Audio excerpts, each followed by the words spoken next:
लगा कि हमने सरकार चलाई और आज जो कुछ भी है वो कांग्रेस की वजह से है।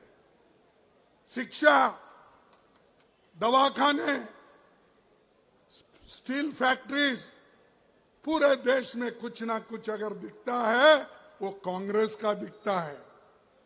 उनके क्या दिखते हैं? उनका कुछ नहीं। लोगों को लड़ाने के लिए चलो तुम लड़ते रहो, मैं मजा करता हूं बोल के वो लोग अपनी छवि बना लिए हैं। तो आपको सोचना है। आपको और एक बात कहता हूं, ये आखिरी चुनाव है। मोदी अगर फिर से आए तो नई चुनाव होंगे, नहीं करने देगा और डिक्टेटरशिप आएगी। तुम मानो या न मानो, अभी भी देख रहे आप, परसों ही हमारे पास के एक नेता को उधर लेके गए, इंडिया का गठबंधन का। कौन है?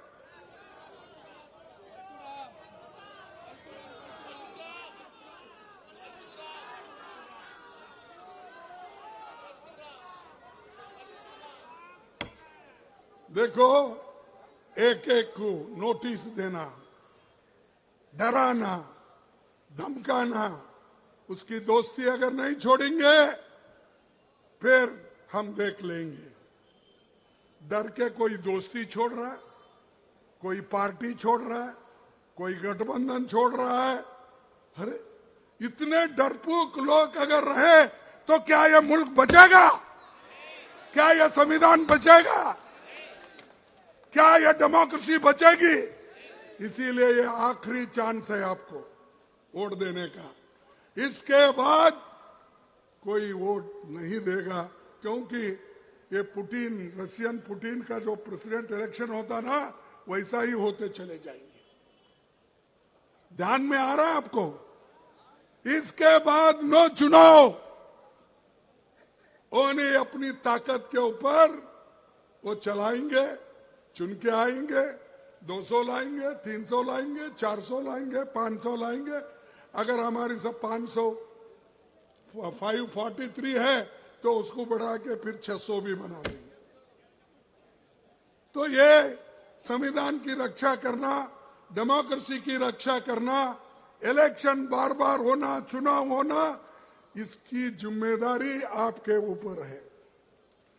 आप अगर चाहते हो तो डेमोक्रेसी बच सकती है। अगर आप नहीं चाहते हो, गुलाम रहना चाहते हो, तो फिर आपकी मर्जी। क्योंकि पहले तो गुलामगिरी करके आए ब्रिटिश के जमाने में। और ये SC ST OBC वालों को भी मैं ये कहना चाहता हूं, अरे हमारा देश तो गुलाम था, लेकिन आप लोग गुलामों के गुलाम थे। क्योंकि जितने अमीर थे, अमीरों के पास इन्हों काम करते थे गुलाम। अमीर लोग ब्रिटिश के गुलाम थे, तो वो एक के गुलाम, और ये गरीब लोग गुलाम के गुलाम, उनके पास काम करते थे। इसलिए सोचो भाई, फिर से आप गुलाम बनना चाहते हो? फिर से आप शिक्षण से दूर रहना चाहते हो? फिर से आप जो आपको हक मिला है नौकरी का, वो जो छीन ले रहे, उसको आप मानते हो? देखो, देश में आज भी 30 लाख वैकेंसीज है, और 30 लाख वैकेंसीज मोदी भर रहे नहीं। रेलवे में है, पोस्ट ऑफिस में है, पब्लिक अंडरटेकिंग में है, टीचर्स में है, सेंट्रल स्कूल्स में है, सैनिक स्कूल्स में है, ये सब में है। तो 30 लाख लोगों को भरने का काम आपने नहीं किया। क्यों नहीं किया? कि इसमें SC ST OBC ये लोगों को हिस्सा मिलेगा। वो लोग नौकरी आएंगे, वो लोग नौकरी के पक्के हो जाएंगे। तो इनको जैसे थे 1947 के पहले, वैसा ही रखने के लिए मोदी जी ये चाल चल रहे हैं।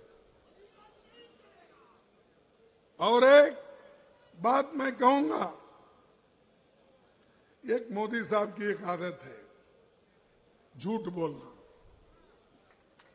आप कोई दूर दूर रह के कोई बीजेपी या बीजेडीपी के लोग सुन रहे हैं, तो मैं आपको पूछना चाहता हूं,